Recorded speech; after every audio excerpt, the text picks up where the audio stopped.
Morning. Yes, that is true. This has been brewing inside of me and sitting inside of me for quite a long time of how do we love like Jesus in getting close to those that are in pain and various other people that he highlights to us. And how can we do better? So first of all, this is a good time for reflection. We've just had Christmas, believe it or not. It was just the other day. And we've just gone through the new year. And a lot of people spend time in reflection now and looking back, looking forward. And our world is in a lot of pain at the moment. And I'm sure that we could find some new ways to try and relieve that pain and change things as well. And so what did we take from Christmas 2024? If any of you were here on Christmas Day, you will remember that Trevor spoke about Bethlehem being a place of heartache and pain, but also a place of redemption. And there's nothing different for today, for tomorrow, for the year, and for ahead. We live with heartache and pain around us, but we live with the constant of God's redemption plan as well. And so how can we maybe be a part of this plan?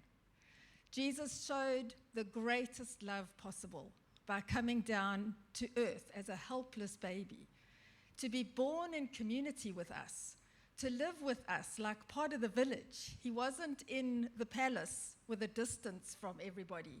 He grew up like us. He experienced life like us. And we hear this so often, for God so loved the world.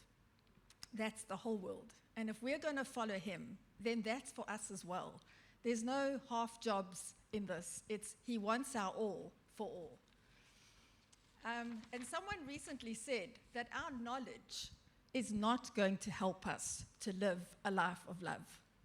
But following Jesus will absolutely do that because he personified love. And our theology needs to actually line up with the love of Jesus, who made a way for all, not just for some.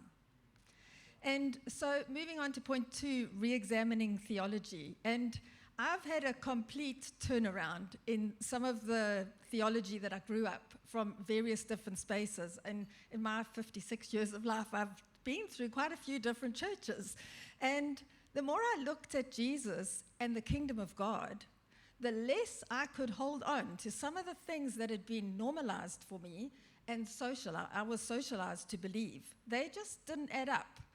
And so I did a little bit of looking back, and that whole process of unlearning, relearning, it's a good process to go through, especially when you can see that it's not lining up with where God would have us. And 2 particular points stand out for me. And both of these can be broken down into fear of the other and where you are elevating a particular race or religion above another. And one of these was growing up in apartheid South Africa. And the other one is the way Muslim people are treated in our world and how they are to be feared and to be stayed away from. And unfortunately, the church has been hugely complicit in both of these areas. And both still show very negative consequences and of the actions that were taken. If you just look at neighborhood crime groups and news articles in South Africa in the comment section, which everyone says stay away from, and you will still see Muslim people are still feared in this world and stayed away from, and sometimes treated really badly and in harmful ways in a global way. We can, and we absolutely must do better as kingdom people. In both of these areas, I've had to deal with my anger at the church in general. It's not just this church, it's the church kind of thing. For instilling these things in me because they were so opposite to the way of Jesus and who Jesus is. And sometimes when we see on these, like I said, on those neighborhood crime groups, and there's lots of people talking on there, but it's really sad when you see Christian people being a part of and on social media pages saying some of the hateful things and some of the dehumanizing things against people made in the image of God. And this is just not the way of Jesus. And I sometimes also sit and wonder about things, whether the fact that a lot of Muslim people have had dreams and visions The one day I was thinking, I wonder whether Jesus didn't do that because we as his church kept our distance and we're not doing what we should be doing in being salt and light. And I do know that in persecuted spaces, it's often an entrance point. But just look in our country, our world, our city, how very little mingling there is between the different faiths. And I saw a comment on Facebook recently that said this is a very strange evangelism to hate on the people that you're trying to bring to Jesus. And I think for me, things changed quite dramatically in 2020 when I met a young Muslim lawyer in our city. And it's been a fascinating journey learning from her and just seeing the respect that she has for my faith, my religious holidays. And I've been at one or two gatherings that are dear to her heart and mine. We found common ground outside of religion. And it's been a really amazing journey, and I value that friendship. And then I think we all remember when Lighthouse went across to Lebanon and Syria, and when they came back and shared how Lebanese and Syrian people don't really see eye to eye. They don't get along. And yet when the war happened and people were refugees and coming across the border, the church stepped up and chose to show the love of Jesus to people that they might normally not have been friends with, and obviously often from a different faith as well. And then just last year, I was looking back through my journal, because like I said, it's a time for reflection. And on the 27th of April, I was writing that I'm still trying to unlearn that fear that was put in me. That just sometimes seeing the traditional Muslim garments used to cause me to pull away. And I found, interestingly, that working at Hidden Treasure, and I know Sandy will agree with this as well because she was also there, and being in some of the schools in our city actually helped me to put me in a place of being close all of a sudden. And finding ways that you can actually just have normal conversation as a starting point and being of service to our Muslim customers and to the shop neighbors that were around Hidden Treasure at that time. And also just showing respect to young children in the schools. I remember being at one school, and it was a school where they gave food to the children, and they normally prayed before they had the food. And this little girl said to me, I don't pray that prayer because I'm Muslim. And so I said, that's fine, you don't need to pray the prayer. And I mean, what an amazing thing. She's this high.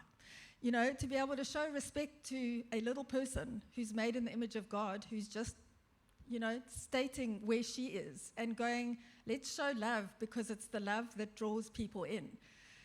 And then on the 31st of May, I was feeling really frustrated with that whole thing of saying, I'm seeing so many people that say they love Jesus, and yet they're doing the absolute opposite of showing his love and actually causing harm and damage in our world.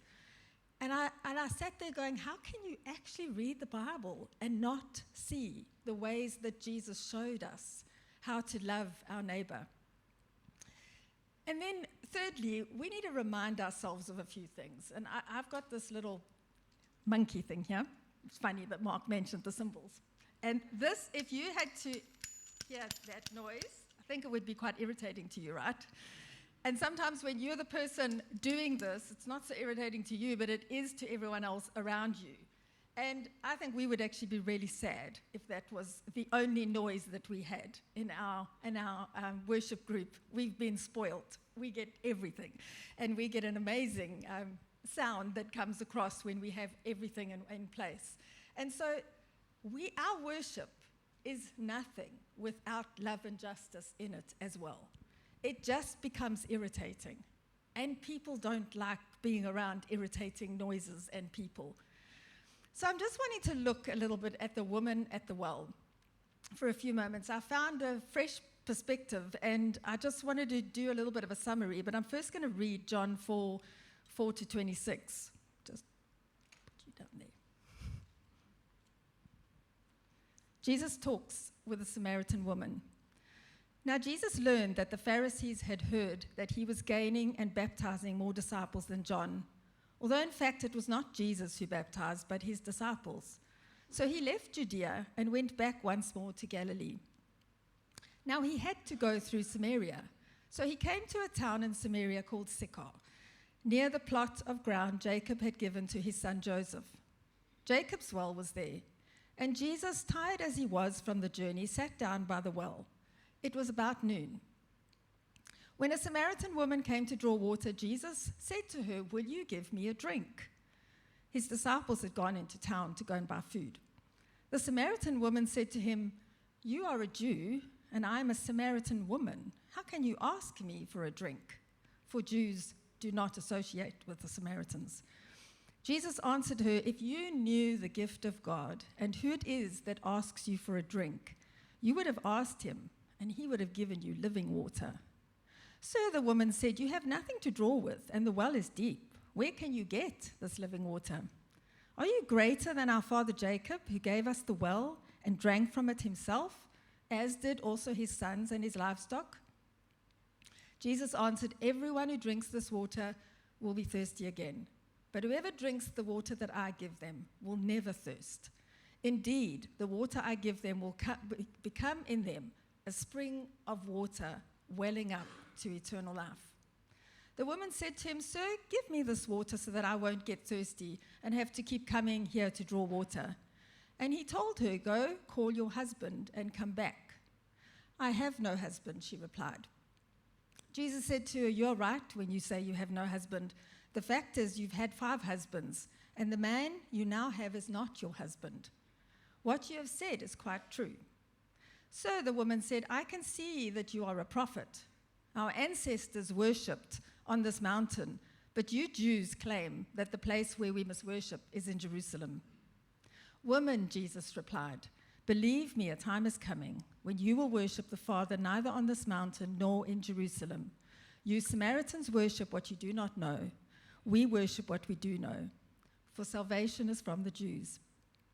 Yet a time is coming and has now come when the true worshippers will worship the Father in spirit and in truth, for they are the kind of worshippers the Father seeks. God is spirit, and his worshippers must worship him in spirit and truth." And the woman said, "I know that Messiah, called Christ, is coming. When he comes, he will explain everything to us." And then Jesus said to her, "I am the one speaking to you. I am he."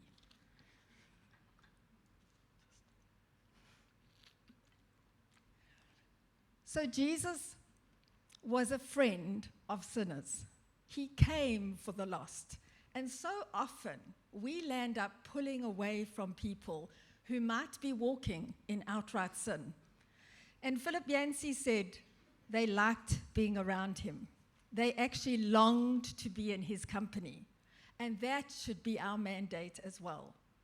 Do people who maybe don't look like us, who don't believe like us, who don't make choices like us, and sometimes make choices that are not even in line with God's best for us, do those people long to be in our company? Jesus was very intentional when he went through Samaria. You'll see in the reading there, it says he had to go through Samaria. Most Jews went around Samaria because they didn't want to go through Samaria. And so, but you know, Jesus was never concerned with cultural traditions and the law. He was always more interested in people and their hearts and their freedom. So there's a few points here that would have got religious tongues wagging. First of all, he was a man, she was a woman. He was a Jew, she was a Samaritan. He asked for a drink, and he didn't even have his own cup. You see that mentioned there. But Jews would not drink from a cup or use a plate that Samaritans had used. And he was also a respected religious leader, and she was someone of ill repute. Sexual sin is something that we don't deal very well with. And the town probably gossiped about her and called her names and said mean and horrible things to her and looked down on her. And this account with Jesus happened in broad daylight. It was noon. The reason being, we think, is that she was probably tired of people calling her names, and so instead of going in the morning when it was cool, she came when people were not going to be there. So you have someone who is Jesus showing up when someone is trying to hide away in shame, in her ongoing search for real love. That's the good news of the gospel right there. And he speaks to her, and he asks for a drink of water. And he never rushes her. He just allows her to think things through in her own time. And he offers her living water, saying she'll never thirst again. And she doesn't understand what he's saying at first. And just so you know, it's a water-scarce country too. And so the thought of never having to come draw water was probably quite a nice idea, and that there would be more. But he doesn't force, he doesn't control, even when she rambles on about all the where we should be worshipping and things like that. He keeps talking to her. He hasn't walked away from her yet. And then the clincher comes when he says, go and call your husband. And she probably thought, oh, here we go. This is where the humiliation is going to come in, and I'm going to be looked down on again. Then he carries on with more truth, and he still hasn't walked away. He's still talking to her. And we know that Jesus would never be about shaming anybody. So what was he actually doing here then by carrying on asking her? It would seem that he wanted her to know that he saw her and he knew her, and he still wanted to have relationship with her. And that's what we would call unconditional love. But he doesn't stop there. He goes to the root next, because he knows we need to walk in freedom. He knows what we need to deal with. But he always makes sure that a person feels seen, and they feel heard, and they feel loved in the moment. And then he's there for the next necessary steps towards our freedom and towards freedom and joy in our lives. And he expects us to love in this way as well. If you just put yourself in that situation and go, when was the last time you had someone treat you like that? Where there was love and acceptance and patience, along with grace, truth, and mercy. I know for myself, I would think back to when Rob Lucas was here and he sat and did some healing prayer. I know we have it available in our church as well. But it's that kind of gentleness where truth is exposed. Your next steps for freedom and healing are there. But it's done in a way where there's love and there's grace and there's mercy. Imagine if we were like that to everyone around us in our world. Instead of labels and criticism and judgment and trying to force people or trying to fix people, to have the patience and the grace and the truth with them as well, and loving our neighbor without having that distance from. And we should never allow our love to get confused with politics. And by that I mean sometimes we have these political conversations that take place, and it causes sometimes for us to push certain sectors of society away. We can't allow that to happen. We can't have that fearful and distance come in. Not when Jesus was there saying, come close. Don't let that stuff push you away.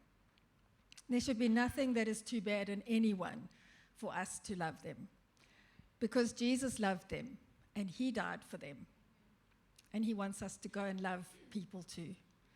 So clearly, Jesus' his approach with her had the desired impact on her, because she goes and runs into their town announcing that come and see this man who told me everything about myself, and asking the question, could he be the Messiah? Which we know he's just actually revealed himself to her just before that. And again, remember, a woman, a Samaritan, someone who people look down on. He didn't reveal himself often, but he chose to do it on this day. And now she's running around and bragging about that her past has actually been exposed. She was sharing the good news with others, and if we carry on reading in that, you will see that a lot of people came to know Jesus on that day. So she became an evangelist in the process as well. Because when people encounter that kind of intentionality and that humility and that authenticity, people are changed. And that's the kingdom right there. And just onto the fourth point, renewing our mandate for going forward into this year and beyond. And how can we also show love like Jesus? Because he went out of his way multiple times to show us how to love our neighbor. People that are different from us. It's easy to love people that are like us, or people that we like. But it's the people that there's more difficult time to like them because they're different from us or because we just don't get on with them. The only way to do this, though, is to get close to people who might not be like you. And especially those people that he highlights to us in the widows and orphans and the poor, and those who are in pain and suffering. Jesus was always proximate to the people who needed him the most. He didn't move away. He always moved closer. And I've seen this change me personally over the last 12 years or so, where I've had opportunities to come close to some spaces that maybe I had previously not been that exposed to or partly exposed to. And you know what? The more I got close, the more I wanted to be close, the more I wanted to stay close. And when I was in Johannesburg, this is where this all started as well. I was working at a school where the children all came from the informal settlements up the road in Zandspruit. And they were all living in poverty. And sometimes coming to school having experienced trauma and violence and abuse on a daily basis. That, I think, was a starting point that really changed a lot for me. Then, as well, being exposed to people in the sex industry, to people in prison, to people in addiction, to those who are homeless and houseless, to different races and different faiths. And there's been some amazing, deep conversations with those people that have still lasted to this day, real special friendships. And to the world of trafficking and child abuse, walking a journey with someone who chose to have an abortion and then being there for the painful journey afterwards. And to a diverse group of people in online spaces who have really stretched me and challenged me. And listening to conferences online and hearing about the refugee crisis in our world, and we see it just increasing and increasing by the millions at the moment. And you know, the injustice in all these spaces is staggering. And some of these spaces felt very uncomfortable at first. But I cannot tell you how very thankful I am for that unsettling exposure, because it changed me and it changed the way I live and love and the choices that I make in this world. But it was a case of having to unlearn and relearn the whole way through. At one point, I had someone on Facebook, I think this was around 2015, there was a lot of political discussion going on in that year. And I was actually being quite argumentative about something, and this person actually told me to literally keep quiet and just listen. And I was very put out. I nearly unfriended him.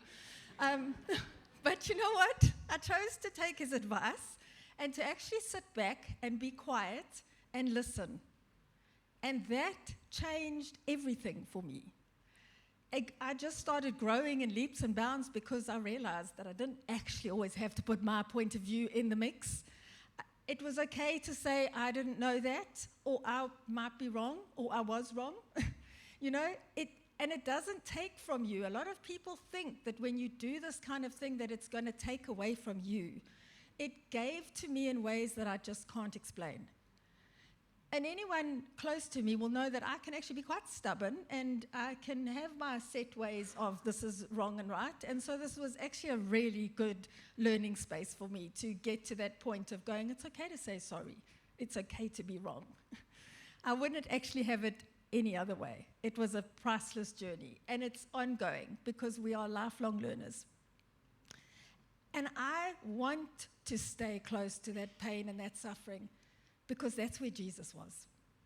And to never stop learning. And also, you might hear me say, if anyone follows me on Facebook and I put something up that might be a little bit controversial or difficult to take, I will say lean in and listen.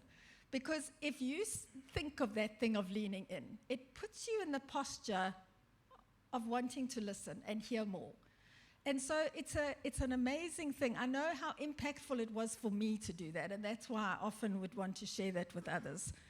And if you don't understand something, or you hear other people talking about something that doesn't make sense to you, then ask questions and stay curious and get closer. and listen and ponder on things. And maybe don't respond straight away. Maybe keep quiet for a bit and just listen. I can still put my foot in things absolutely fantastically. So we need deep breaths on this journey, and to remember, we really are lifelong learners in this. And I know you've heard this lots when Mark has spoken, but we need humility. We need the vulnerability, and we need the interdependence. And we do this in community because we need each other to see all there is to see. And you know what? Jesus did this all the time. And he's still there with the hurting and the suffering people. In fact, I think that's where his presence is most overwhelming and tangible. So if we want to get close to Jesus, we know where we should be. And one more thing about listening is that when it comes to places of suffering, where there's been injustice, where there's been oppression, it's always good to listen to the people with the lived experience and not people that think they know what it's like to live through that experience. We need to amplify the right voices when it comes to stuff like this. And when we want to experience God's presence and maybe even have angels in the mix, we've spoken about that before, that we would love to have angels, and we have had them join us in worship before. Hebrews 13 verse 2 says, "Do not forget to show hospitality to strangers, for by so doing, some people have they've shown hospitality to angels without even knowing it." And just think of the woman at the well. She didn't know who she was being friends with, who was a stranger in that moment. And so I think the worship group can maybe come up now. Just looking forward into this year, could you maybe commit in 2025 and beyond to be a little bit more curious than you are now, maybe about one or two of those instances that I spoke about, to take a step closer, to be interested in finding out more, to lean in and listen, and maybe move forward and be a little bit further than where you are right now. And all of us are going to have our own individual journey with this. It's not going to look the same for every person. But ask the Holy Spirit to prompt you and to lead you and to guide you where he wants you to be. Jesus always loved sacrificially. I mean, we cost him his life. And he wants us to love like that too, to follow in his footsteps and to love like him. As we often hear Neil say as well, our aim should always be to become like Jesus.